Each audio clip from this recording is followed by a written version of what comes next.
আসসালামু আলাইকুম। সম্মানিত প্রিয় দর্শক বন্ধুরা, আজকে আমরা এই ছকের ভিতরে কয়েকটি আয়াত দেওয়া আছে। এই আয়াতগুলো আমরা মস্ক এবং নাজরা করব। এখানে প্রথমত লেখা আছে হরফে মাদ্দার পরে তাসদীদের ব্যবহার। আমরা পড়েছি হরফে মাদ্দার পরে যদি তাসদীদযুক্ত অক্ষর আসে তাহলে কি হয়, মাদ্দে লাজিম হয় এবং চালালে পরিমাণ টান দিয়ে পড়তে হয়। তো এখানে গোলাপি কালার করা এখানে যে ওয়ার্ডগুলো আছে সেগুলো সবগুলোই তাসদীদযুক্ত অক্ষর এবং মাদ্দে লাজিম হবে। বাকি এখানে একটি ওয়ার্ড আছে, এটা মধ্যে মুনফাসিল হবে। তাহলে ইনশাআল্লাহ শুরু করা যাক। বিসমিল্লাহির রহমানির রহিম। গায়রিল মাগযুবি আলাইহিম ওয়ালাদ-দাল্লিন।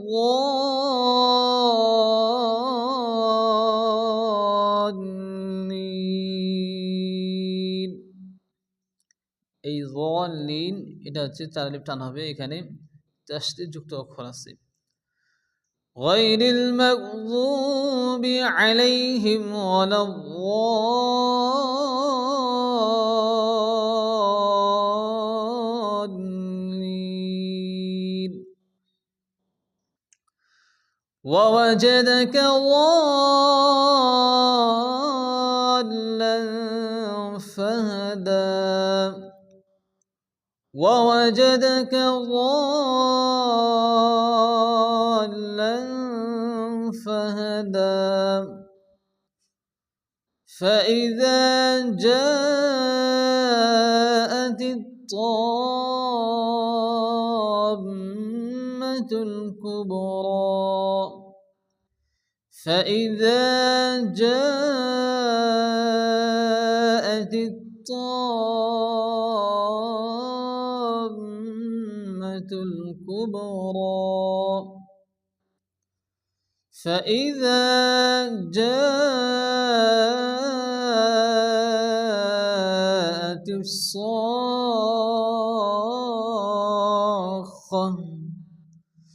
فإذا جاءت الصاخة. ولا تحاضون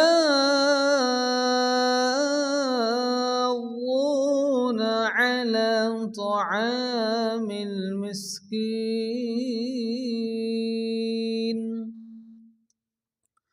ولا تحاضون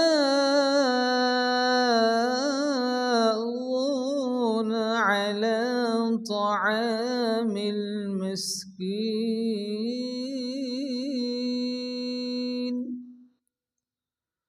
وإذا رأوهم قالوا إن هؤلاء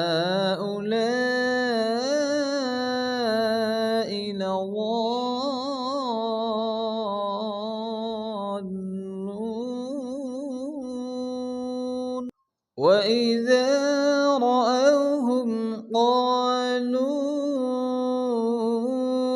إن هؤلاء لضالون.